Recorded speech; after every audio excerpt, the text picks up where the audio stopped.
Hi guys, इस छोटे से वीडियो में जानेंगे कुछ मेडिकल टर्मिनोलॉजी के बारे में जो अक्सर डॉक्टर यूज़ करते हैं या फिर आपने देखा होगा उसके बारे में। ओके, तो उसमें पहला डिस्कस करें तो ओपीडी। ओपीडी का मतलब क्या होता है? ओपीडी का मतलब होता है आउट पेशेंट डिपार्टमेंट, मतलब कि मरीज जो आता है उसको उसी दिन चेक करके घर पे भेज देना, तो वो जो डिपार्टमेंट रहता है उसको बोलते हैं ओपीडी। दूसरा है आईपीडी। आईपीडी का मतलब होता है इन पेशेंट डिपार्टमेंट, मतलब कि मरीज को दाखिल करना, वो चाहे एक रात के लिए हो सकता है या फिर कुछ दिनों के लिए। ओके, तो वो जो डिपार्टमेंट रहता है उसको बोलते हैं आईपीडी डिपार्टमेंट।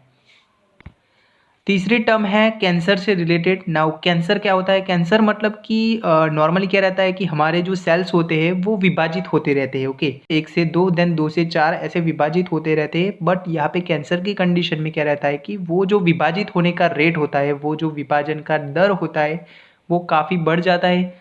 यहाँ पे विभाजन का रेट इतना बढ़ जाता है तो उसको बोलेंगे कैंसर। ओके, तो वहाँ पे कैंसर की गांठ जैसा बन जाता है। नाउ कैंसर में देखें तो दो प्रकार के कैंसर होते हैं। एक होता है बिनाइन प्रकार का कैंसर और एक होता है मैलिग्नेंट प्रकार का कैंसर।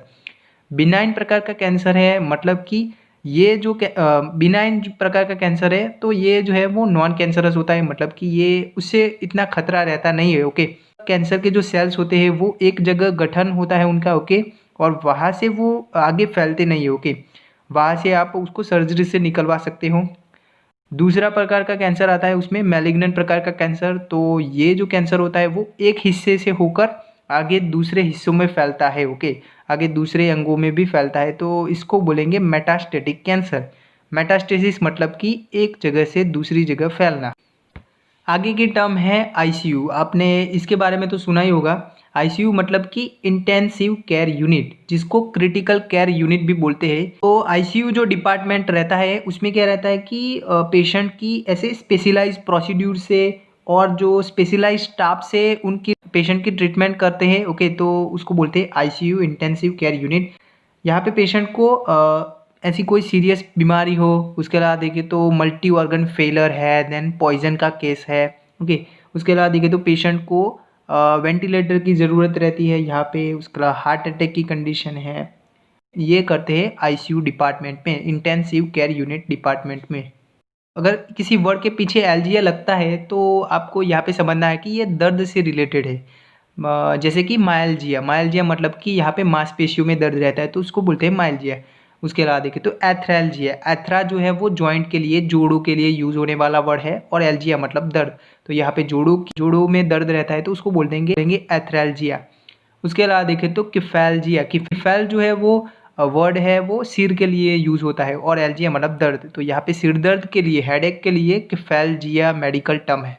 उसके अलावा देखें तो न्यूरैल्जिया। न्यूरैल्जिया मतलब कि नर्व पेन। देन आगे की टर्म है ईमिया। अगर किसी वर्ड के पीछे ईमिया लगता है तो आपको यहाँ पे समझना है कि ये खून से रिलेटेड है। जैसे कि एनीमिया। एनीमिया मतलब कि लेक ऑफ ब्लड, मतलब खून की कमी। उसके अलावा देखें तो ल्यूकेमिया। ल्यूकेमिया एक ब्लड कैंसर होता है, खून में होने वाला कैंसर होता है, जहाँ पे जो श्वेत कण होते हैं उनका नंबर बहुत ही ज़्यादा बढ़ जाता है। ओके, तो उसको बोलेंगे ल्यूकेमिया। आगे की टर्म है आइटिस। अगर किसी वर्ड के पीछे आइटिस लगता है, ITIS लगता है, तो वहाँ पे उसकी सूजन को इंडिकेट करता है। जैसे कि अपेंडिसाइटिस मतलब कि अपेंडिक्स में सूजन। उसके अलावा देखें तो आर्थराइटिस। आर्थरा मतलब कि जॉइंट, और आइटिस मतलब कि सूजन, तो जोड़ों की सूजन के लिए आर्थराइटिस। ओके, उसके अलावा देखें तो हिपेटाइटिस। जो लीवर है हमारा उसकी सूजन को हिपेटाइटिस बोलते हैं।